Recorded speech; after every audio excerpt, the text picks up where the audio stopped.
Now, the way I heard it, it was a far off, distant place, way, way out on the moors. And one day, a stranger came to town. Said his name was Mr. Fox. Oh, he was so handsome. He had a mustache, bushy red hair.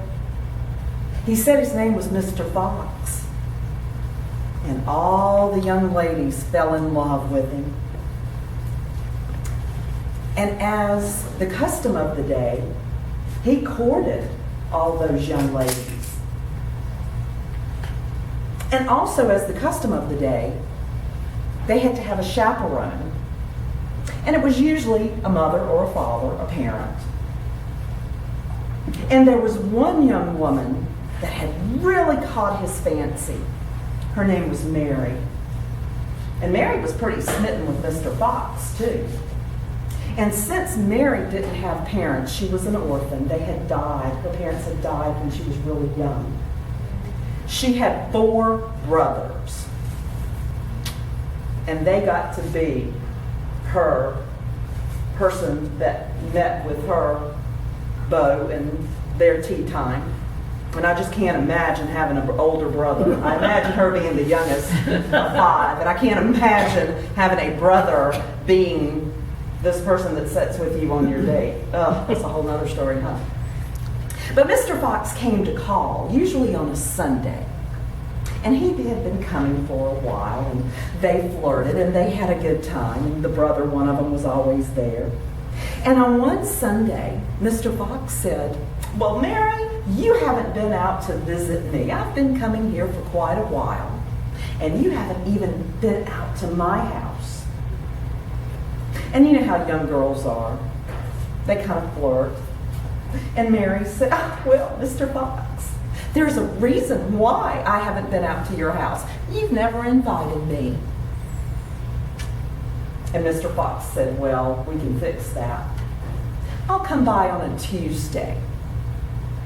And I'll come and get you, and you can go to my house." And Mary said, "Well, I don't even know where you live." And Mr. Fox said, "Oh, I live outside of town in the North Woods. I have a beautiful older house, and it's just gorgeous. You'll love it." And Mary said, "Oh, okay, I understand. There's another reason why I haven't been out to visit you. Not many people from here go out into those woods. I myself have never really been out any distance in those woods." Mr. Fox said, "Oh, Mary, they're perfectly good words. Perfectly good words and woods." He said, "I'll come get you one Tuesday." Well, he never got around to coming and getting Mary. And Mary was okay with that because she was a little nervous about going out in those woods that she had always heard about, that you just never quite went too far into them. Spring came, and just like us, we're ready for it. Mary was ready for spring. And she went out picking wildflowers, and her favorites were bluebells. And so she picked some and put them in her basket, and picked some and put them in her basket. And before she knew it, she had gone up the road and was pretty far in those woods north of town. But she thought, okay, it's no big deal. I can just turn right around and head back south, and I'll be fine. I'll get home, no problem. So she kept picking her flowers, and when she looked up again, she realized she had gone further, and she saw a clearing, and it seemed to be a house in the middle of that clearing. And she thought, oh, I bet that's Mr. Fox's house. And so she walked into the clearing, and it was a Tudor-style house. And I don't know if this is a real Tudor house or not, but in my mind, I have a picture of a Tudor-style house being kind of a stucco-looking house with the beams around the doors and the lintels over the doorways and the windows. I don't know if I'm right about that or not, but that's kind of how I have it in my mind. And so she got up to the house, and there were huge granite steps, and there were windows. I imagine them going from the roof down, huge windows. And so she went around the corner of the steps and looked in, and what she saw was just a foyer with a grand staircase. She could kind of make that out. So she came back around and went up the steps, and there was a huge iron knocker on the door. And so she knocked, and it rang hollow inside. But something caught her eye, and she looked up. And on the lintel over the door were the words, "Be bold, be bold." Well, that was kind of a weird welcome, Mary thought. But she kind of let it go. No one come to the door.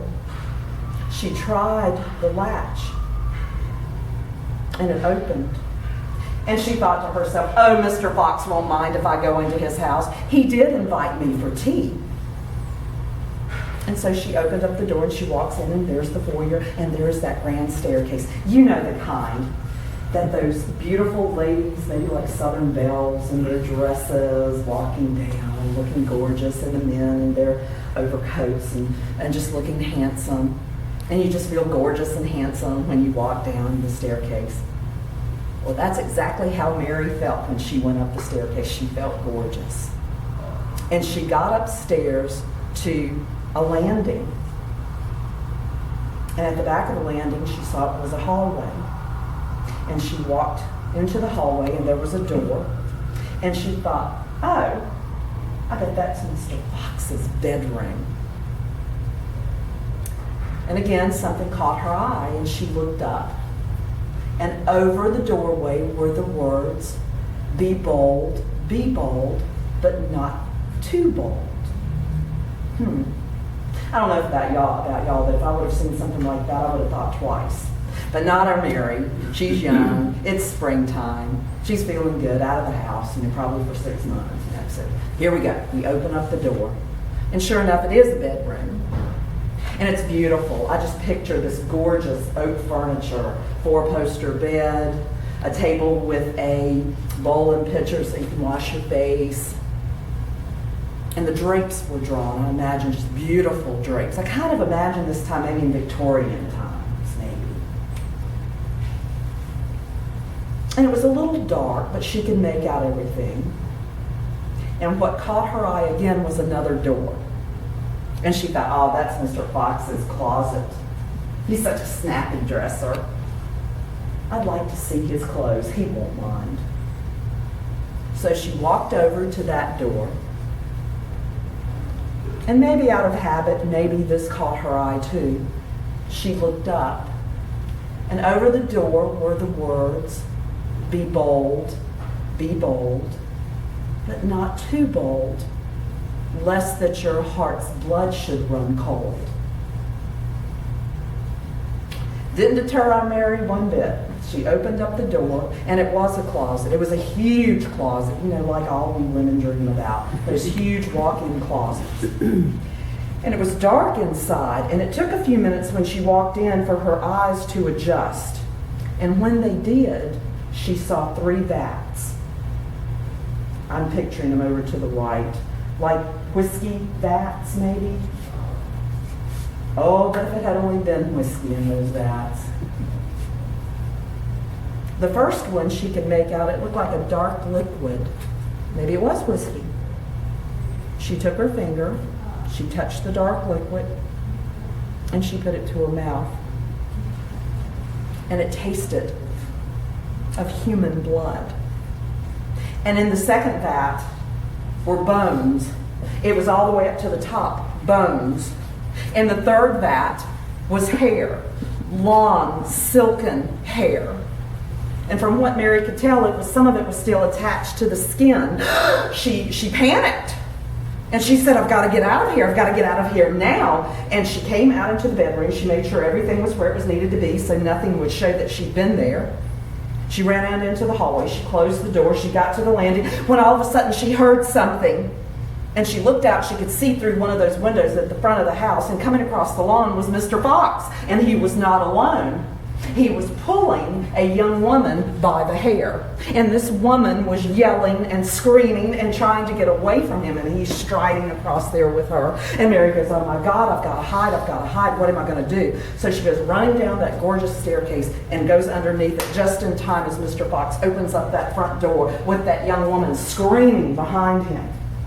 And they go up the staircase, and he's still dragging her, and she's reaching out for the baluster, trying to get away from him, when he takes out his sword and he cuts her hand off at the wrist. And that hand, her hand, falls down underneath the staircase. Well, who's under the staircase? Mary. And it falls into her lap. And Mr. Fox takes this woman upstairs into his bedroom, slams the door, and everything is quiet. Mary takes the hand, wraps it up in her apron, and she runs home. And let me tell you, ladies and gentlemen, she got home a heck of a lot faster than she got there. Well, that was on a Tuesday. And on Sunday, Mr. Fox came to call. Well, this time Mary made sure that all 4 of her brothers were there. So Mr. Fox is sitting there, and he's talking with her brothers, and he turns to Mary, and he says, my goodness, Mary, you haven't said one word since I've been here. What is the matter? And Mary said, well, Mr. Fox, I'm not feeling very well. Oh? No, I am not feeling very well. For the last 3 nights, I've been having a horrible dream. Oh, what could it be, Mary? You know I've been to many lands, I speak many languages, and I have interpreted many dreams for many people. Tell me your dream, and maybe I can help you. And Mary said, okay. She said, I dreamt that it was springtime, and I went for a walk, and I was picking flowers. And I realized that I had ended up in the North Woods, and I saw a house. And I went up to the house, and over the doorway were the words, be bold, be bold. And I opened up the door, and I went inside, went up a grand staircase, onto the landing, into the hallway, and went into a room, a bedroom. And it was your room, your bedroom, Mr. Fox. And then I saw another door, a closet. And over that doorway, it said, be bold, but not too bold, lest that your heart's blood should run cold. And Mr. Fox said, it was not so, and it is not so. And Mary said, yes, Mr. Fox, that's the way it was in my dream. And when I opened up the door to the closet, there were 3 vats. One with human blood, one with bones, and one with hair. And Mr. Fox said, it was not so, and it is not so. And Mary said, yes, Mr. Fox, that's the way it was in my dream.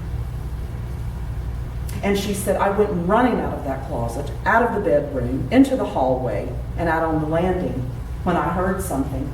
And I looked out the window, Mr. Fox, and I saw you striding across the front lawn, dragging a young woman by her hair. And I ran down the steps, and I hid underneath the staircase, just as you came in with this young woman.